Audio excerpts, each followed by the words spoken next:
Hello, my name is Bob. Grandpa Bob, most kids call me.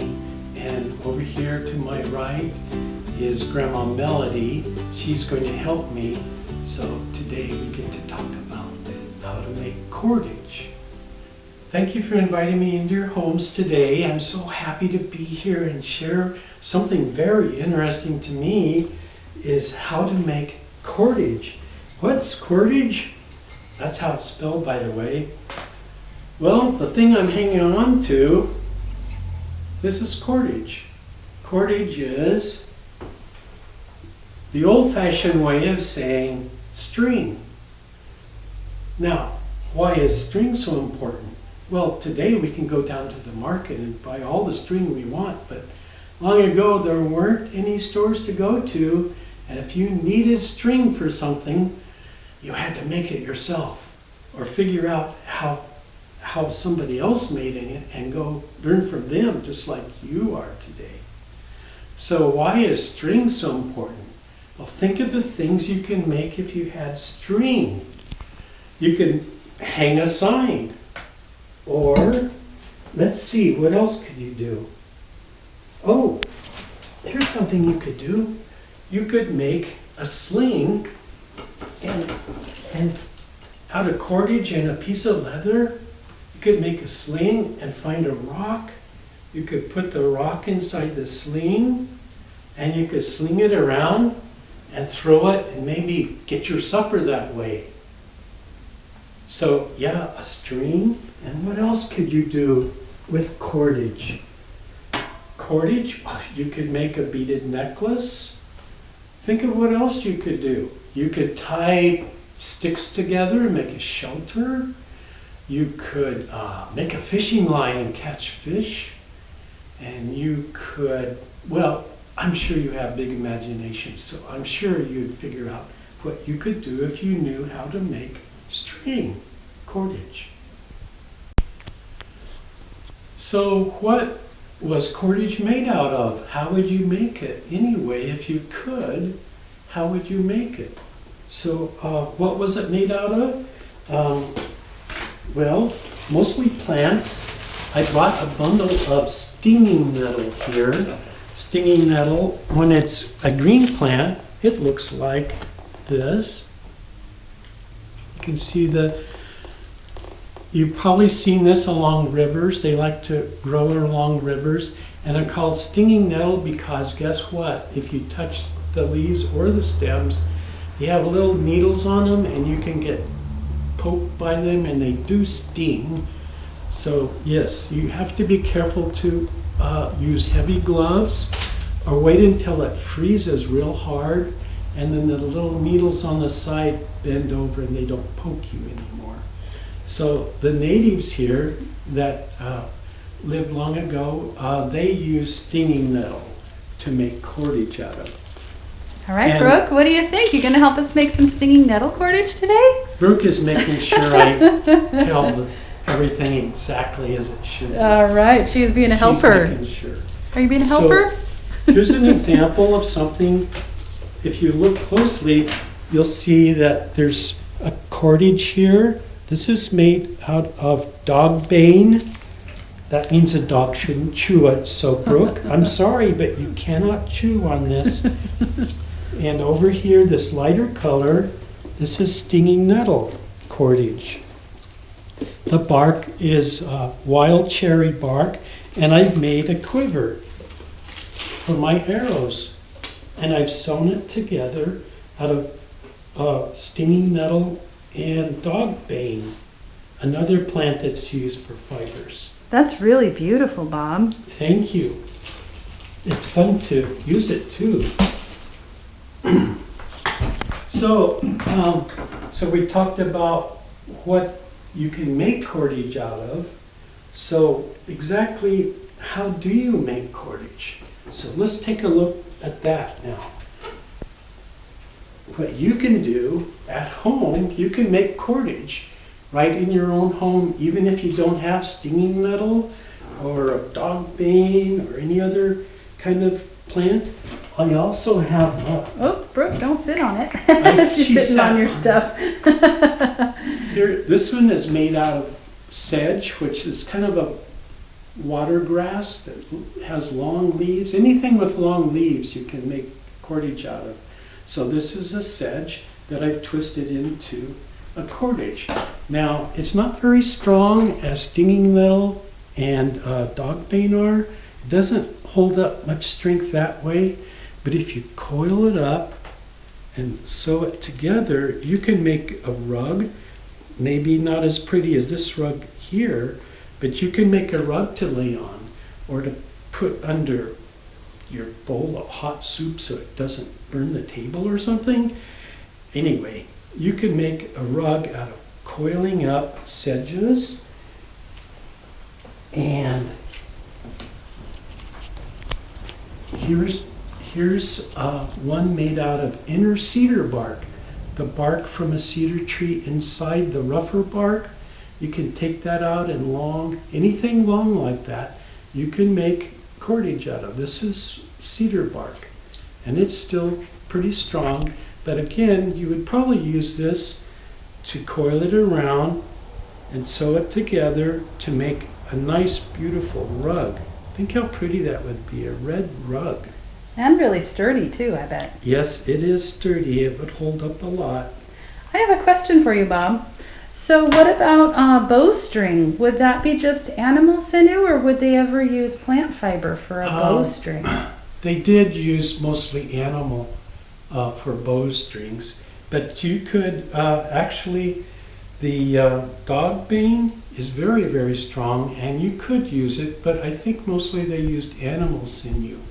So they would twist that, and in fact, I have some animal sinew here. This is rawhide, unprocessed leather that when it was wet, all soaking wet, it gets soft, and so I twisted it and made cordage out of rawhide, unprocessed animal leather.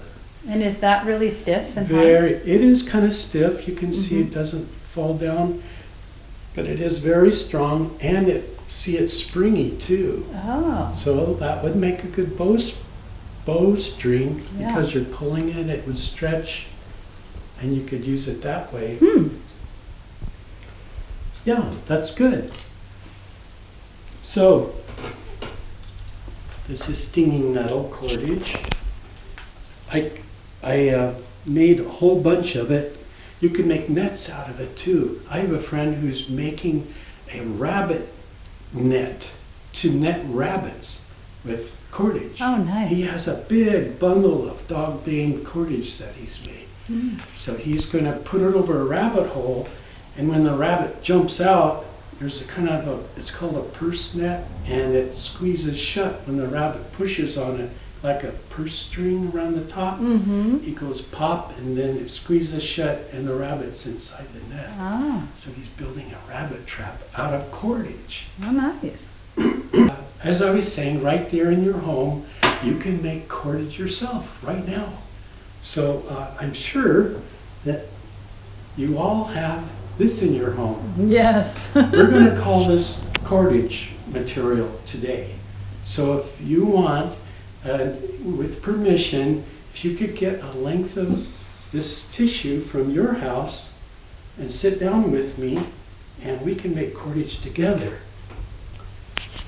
So I'll wait for you to get that and then come back with like an arm's length of this material, tissues. So by now you've asked politely for some tissue as long as you can reach, like that.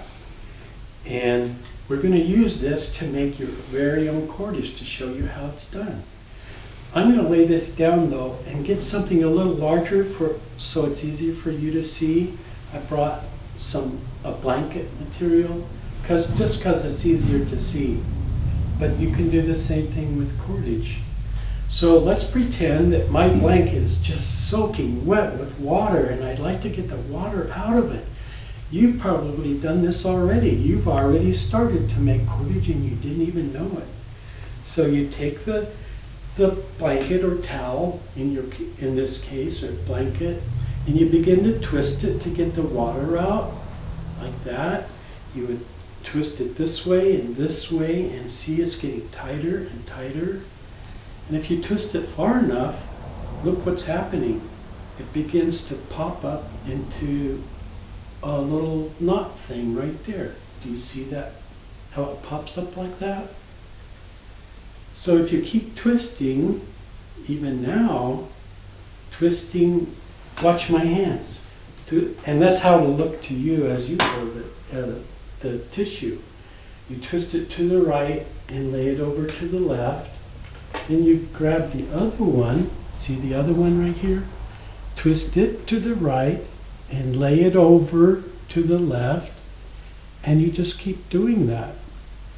Oh, by the way, you start somewhere near the middle of the tissue. I forgot to tell you that. So you twist it to the right and lay it over to the left, and you just keep doing that. Twist to the right, lay it over on the left side, and now I'm making blanket cordage. Look how big it is. Yeah. But it's just easier to see this way. See? So you can do that with the tissue. And when you get close to the end, if I had another blanket, I would just lay it right here and I would twist the end of the blanket together and I would just keep going. And then you'd have another long blanket to add on. And you just keep going and going.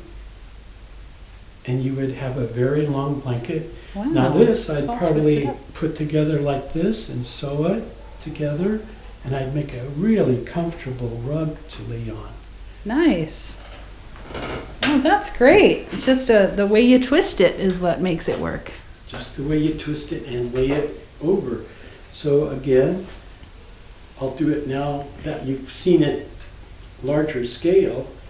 Not really in the center, but a little off center. I'll do it again with this, twisting like you're wringing the water out of it. You would twist it and see even this pops up into a little knot. See the little knot? So that's what you should be doing. You can watch this again to see how it's done. Twisting to the right, like that, and then laying it over to the left.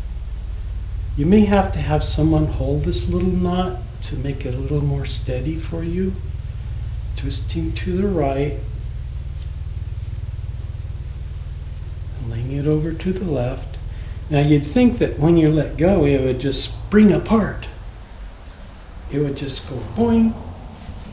But I'll keep doing it just for another It's minute. all twisted up. It's like holding on to itself. But when you let go, it doesn't pop apart at all, does it? Oh, yeah. It just stays right there. So look, this is tissue cordage. So yes, you can make cordage out of all kinds of long, fibery things. And just think of the things you could do with it. I'm sure you'll have ideas I never even thought of to use cordage for. It's kind of like when you make yarn with a drop spindle with wool and you're twisting it and it has little hairs that grab onto itself and get tighter and stronger. They grab like that, little hooks on the end of the hairs. Yeah.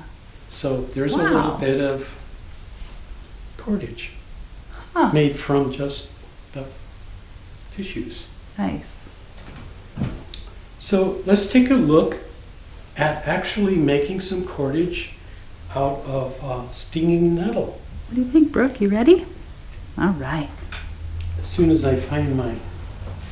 Right down there. So I like working with stinging nettle. Like I said, you should use heavy gloves or wait till it freezes really hard and then the little needles on the side won't poke you. And then the hardest part probably is I let this set for a whole year. Wow. Inside where it's dry, not in the house, but in the garage or shed. I have to wait a whole year for this to get dry enough to use. That's probably the hardest part of making stinging nettle cordage is waiting. But look at all I got just from a little plot. Wow. Now, that'll last me for a long time. Now, did you harvest that last year? I did. I grow stinging nettle, and I harvested it this time last year, and it's been sitting in the garage for a whole year, waiting for this time that I can come and share it with you.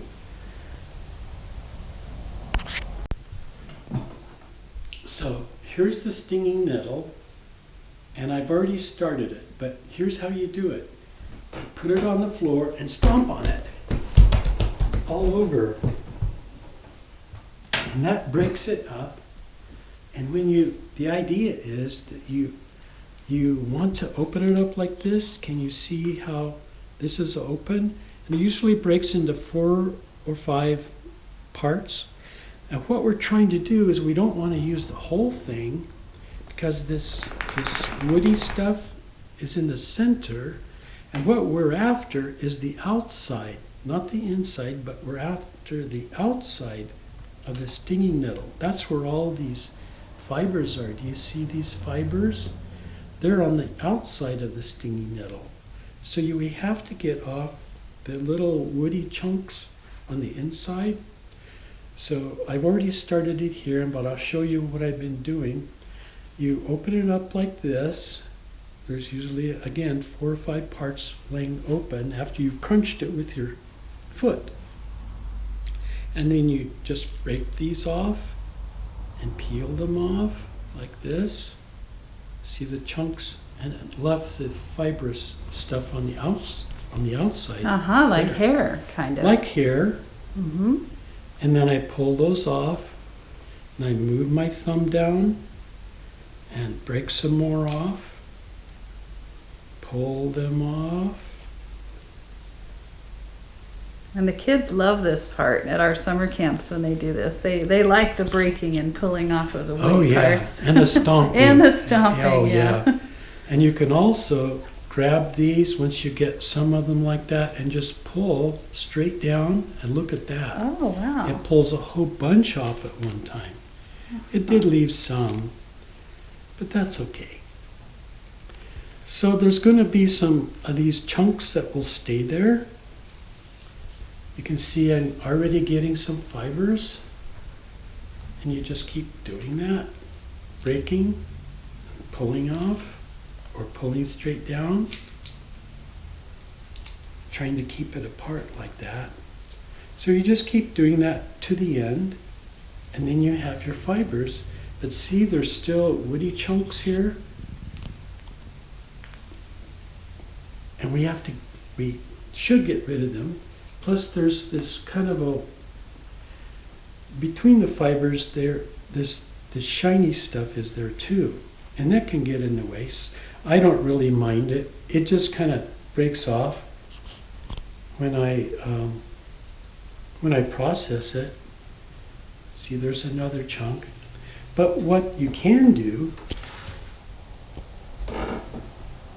is use something that Indians used.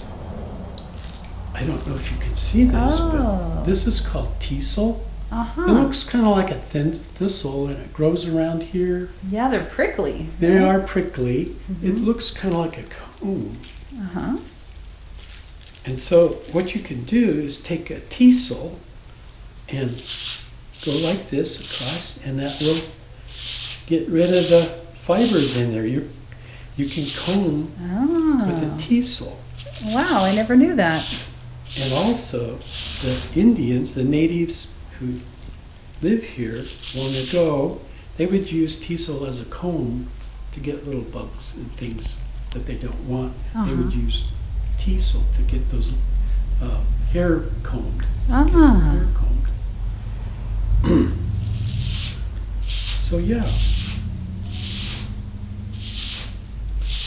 And see, you can see little chunks of things you don't want in your fibers. It comes right out. You can also use a doggy brush. Is that okay if I just use a teasel today? Yeah, Brooke. So here's your fibers. I'll stop right there, but it's the same idea.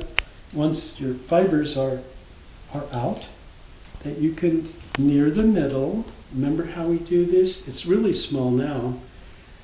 So we twist it like we're twisting the water out of it. And even this tiny little bit will pop up into a little knot. See the little loop? The little knot right there? Mm-hmm. So I'm going to hold that and twist and lay it to the left, twist to the right, lay it to the left, twist to the right, and you just keep going like that until you come to the end, or as long as a cordage that you want. This one, nope. Oh, I'm making a mess. Are you watching to make sure I do this right? What do you think, Brooke? Are you helping? Okay, here's one I've done like that for quite a ways. Oh, Look wow. how long this is. That was really long. I'm just getting started.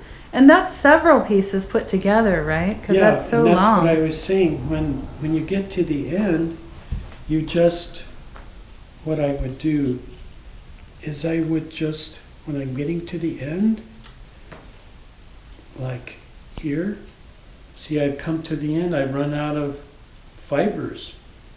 So I would just take, if this was the fibers here, and I just lay them over the top and twist, keep twisting to the right and laying it to the left, and I would just weave them right in, and I would just keep going.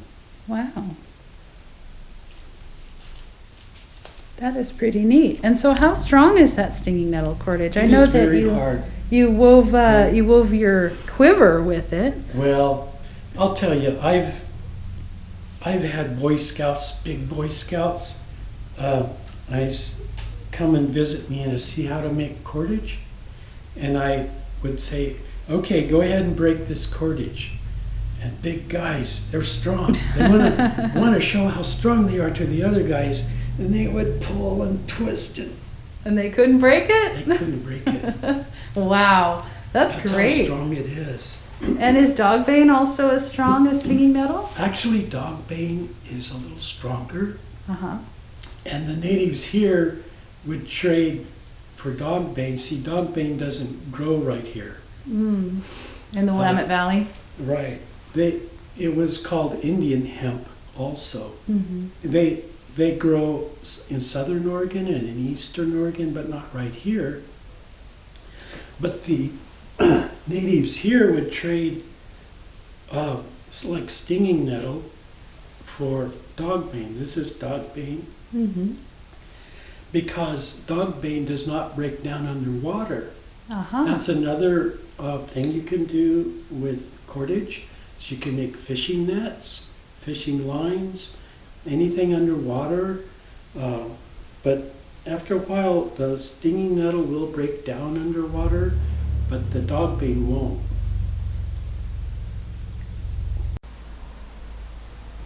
So, we're almost done with everything I have to show you about cordage. I was curious though, now that I know how to make cordage, how small can I make cordage and how big can I make cordage? So I started with small, and if you look here, this is my sample. I started here with, this is dogbane that I used, and I started to get smaller and smaller and smaller. You can see how small I got making dogbane cordage. Wow, that's tiny. What my point is that, and it's very tough, that you could use it for thread. Mm-hmm. You could wow. sew things together with cordage that you made yourself. That is so tiny. Very tiny. Yeah. And as far as big, well, all I do is just take another one of these and twist it together with the other one. That means doubling it, so it gets bigger like that Oh, yeah. as I twist them together. So now it's like rope. and nothing's going to break that. So I'm going to finish up by finding the end and just making cordage while you get to watch a little bit. Great. Thank you so much, Bob. You're very welcome. I'm so glad that you invited me into your home today. All right, let's watch you make some cordage.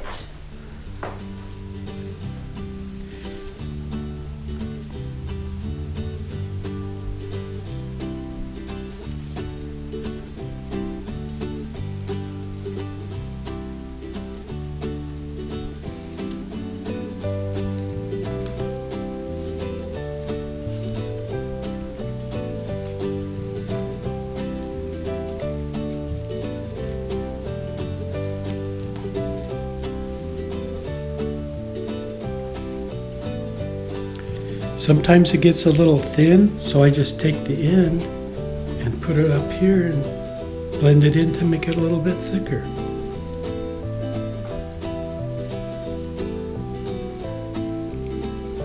I want both of them to be about the same thickness so that not one of them has to do all the work of holding whatever I'm doing. So again, I just took the end and folded it up. And I bring it up here and twist it in. See, there's a little woody part right there that I didn't get out. But it's okay, it'll break off. Yeah, it's not a perfect science, right? No, but it is fun. Yeah. And you get to use it for things. I bet kids can come up with all kinds of things to I'm do sure like they this. have imaginations for things to use cordage on that I had never thought of. A kite string or something. Or like corn husk. I wonder if you could rip corn husk into little tiny thin strips and use that. Maybe if it was soft and moist. Maybe it would make a nice rug to lay on, maybe. It probably wouldn't be very strong, but you could lay on it to make a rug. So now, see, this is getting pretty small, and this is still big. So I'm going to stop there, and I'm going to make some more fibers and lay it in here to make this thicker. So I'll be doing that. Thank you for inviting me into your homes today. Thanks. All right. Bye, Bob. Say bye, Bye. Craig. Bye, Melody.